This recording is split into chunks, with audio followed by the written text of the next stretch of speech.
एक और बड़ी खबर आ रही है इस वक्त की। बिहार के शिक्षा मंत्री प्रोफेसर चंद्रशेखर ने बताया है कि उन्होंने 7वें चरण के शिक्षक नियोजन नियमावली पर हस्ताक्षर कर दिया है। अब यह कैबिनेट में जाएगा। शिक्षा मंत्री ने कहा कि 2023 में शिक्षा विभाग में 3 लाख से अधिक नौकरी मिलेगी। शिक्षा मंत्री ने कहा कि महागठबंधन सरकार ने 10 लाख नौकरी का जो वादा किया है, हम उस पर कायम हैं और उसे पूरा करके दिखाएंगे।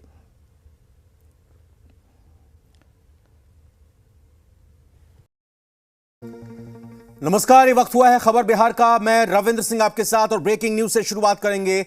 बिहार में 7वें दौर का शिक्षक नियोजन अगले महीने से शुरू होने जा रहा है। जी हां, बहुत बड़ी खबर इस वक्त आपको बता रहे हैं।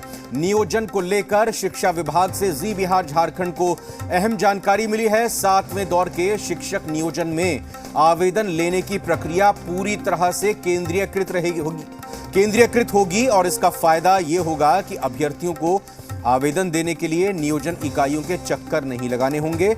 अभ्यर्थी जिन जिलों की नियोजन इकाइयों के लिए आवेदन भरना चाहेंगे उन्हें ऑनलाइन ही आवेदन की सुविधा मिलेगी। शिक्षा विभाग केंद्रीयकृत आवेदन प्रणाली पर गंभीरता से विचार कर रहा है और जल्द ही इस पर फैसला भी ले लिया जाएगा।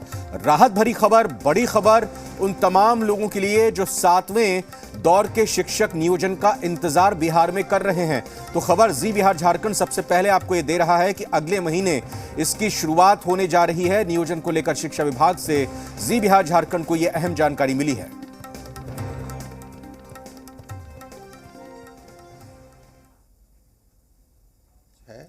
कि जो अगले चरण का हम नियोजन करें वो कैंडिडेट्स की परेशानी को देखते हुए आवेदन लेने की प्रक्रिया को केंद्रीकृत कर दिया जाए। नियोजन फिर भी काउंसलिंग और नियोजन जो होगा वो नियोजन इकाई के स्तर पे ही होगा, लेकिन आवेदन लेने की प्रक्रिया और उनका जो विकल्प है उसके चयन की प्रक्रिया को सेंट्रलाइज कर दिया जाए। हमारे यहाँ उच्च माध्यमिक में 3 संकाय हैं, विज्ञान, कला और वाणिज्य। तीनों में बहुत सारे लड़के एडमिटेड है, जितना चाहिए उतना नामांकन है। 2 विषय की पढ़ाई तो रेगुलर होती है, लेकिन कॉमर्स में जो शिक्षक, एक भी शिक्षक नहीं है, न यहाँ कोई शिक्षक की प्रतिनियुक्ति हुई थी। एक शिक्षक की प्रतिनियुक्ति हुई थी, उसके प्रतिनियुक्ति को फिर रद्द कर दिया गया और रद्द करने के पश्चात कोई शिक्षक यहाँ आया नहीं। देखिए, हम स्टेट 19 क्वालिफाइड अभ्यर्थी आशीष हैं और शिक्षा विभाग में हम हमेशा जाते रहते हैं। सचिवालय में भी दीपक सर से मिलते रहते हैं और जी मीडिया को हम बहुत बहुत धन्यवाद देते हैं कि जो स्टेट 19 जितने भी क्वालिफाइड अभ्यर्थी हैं, इनकी आवाज़ को बुलंद कर रहे हैं और सरकार से प्रश्न करते हैं और शिक्षा विभाग से प्रश्न करते हैं। इसके लिए हम बहुत बहुत धन्यवाद देते हैं। और साथ ही जो जी मीडिया की तरफ से जो जानकारी मिली हम लोगों को, जो स्टेट 19 जो 7th फेज होगा वो ऑनलाइन और सेंट्रलाइज होगी। प्रीतम हमारे सहयोगी इस खबर को ब्रेक करने वाले संवाददाता हमारे साथ जुड़ चुके हैं।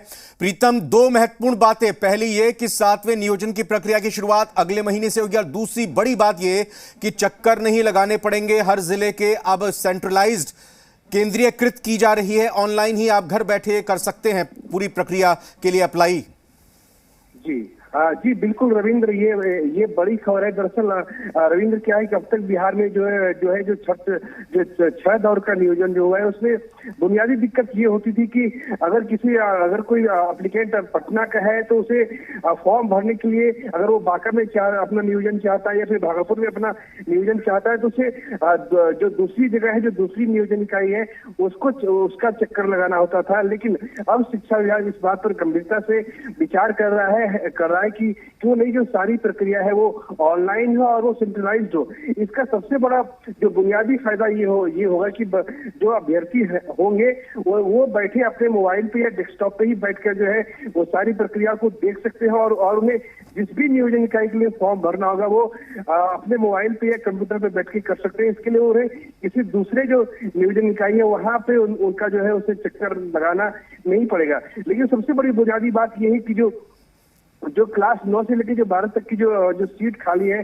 उसका जो नियोजन है वो अगले महीने से आरंभ होने जा रहा है।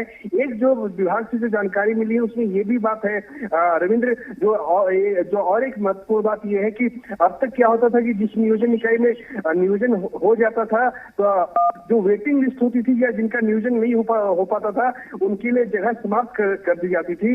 लेकिन इस बार क्या होगा कि कि अगर एप्लीकेंट ने जिस भी नियोजन इकाई के लिए अप्लाई किया है, अगर वहां पर उनका नहीं हो पाया तो सामने एक अलग कॉलम बनाया जाएगा और वो कॉलम कहलाएगा वेटिंग लिस्ट कॉलम। यानी अभ्यर्थियों को ये पता होगा कि अगर हमारा यहाँ पे नहीं हो पाया तो हमें वेट करना पड़े, और जैसे ही एप्लीकेंट वहां से हटेंगे या जिनका चयन हुआ है अगर वहां से वो चले जाएंगे तो जो जगह खाली होगी तो वेटिंग लिस्ट में जिसने जगह बनाई है उसको वहां पे भरा जाएगा। बहुत बहुत धन्यवाद इस खबर पर विस्तार से जानकारी देने के लिए प्रीतम आपका।